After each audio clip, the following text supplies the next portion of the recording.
Welcome back to Byerwood. My name is Stelio, and I just want to start this episode by saying I no longer have access to the Byerwood save, and I think a common glitch that happened is a road, like a road network type, was deleted and off of the Steam Workshop, or it was removed, and I had that in my city, which means since it was removed, I no longer have access to that asset, and it crashes Byerwood every time I try to open it. So I'm not sure what road it is, and I'm not really sure how to fix it at this point. So I've been holding on to this footage for a while, and it's been about a month or so since the last episode, and that's just because I didn't really know what to do. I've been trying to fix it, sort of, but my game is kind of a whole mess right now, and I think I have to go through and delete or unsubscribe from all my assets and fix up my asset library and clean it up so that I can start a new city, because I've just lost hope for this one at this point. Byerwood, it got pretty big.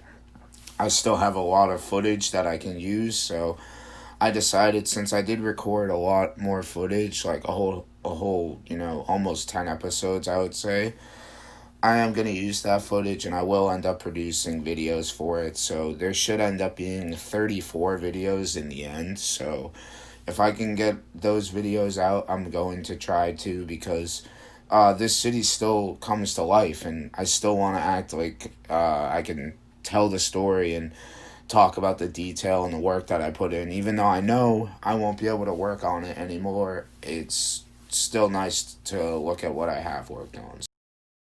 I'm definitely going to try to do that. I'm going to try to make the most of it. So if you've noticed, what I've been doing in this episode was pretty much just building, placing houses. And this is one of the main neighborhoods in the city that is pretty high density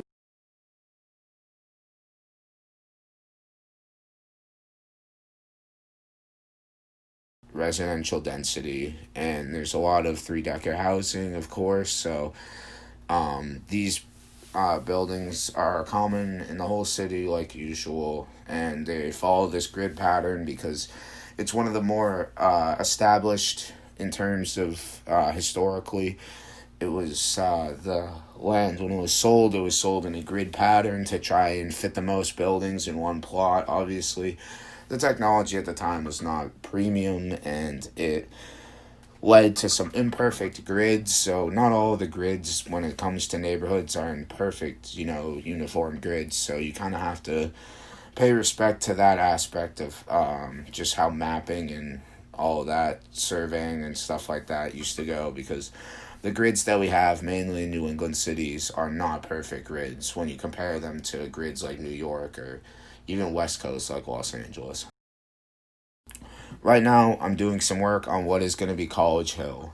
Eventually, a university is going to be here, and I think I'm going to start that in this episode according to this footage. So in this university, I want this to be the main prestigious university in the city. Consider it very similar to Brown or Holy Cross in Worcester. So those are two. Obviously, Holy Cross isn't Ivy League, but Brown is Ivy League. So those are two very prestigious universities in New England, and there's many, many more, especially in Boston and other cities like that. I want this university to be located on this hill, which is taking main inspiration from Holy Cross in Worcester, Massachusetts, of course. And it's a very nice university. It's for a specific crowd of people, obviously, but the people that do go there, they're gonna enjoy very nice views, and they're gonna enjoy a very high tuition. I plan to have some sort of neighborhood out here, so that's just a rough layout right now, what you're looking at. Besides that, that's it for this video, and I want to thank you for watching.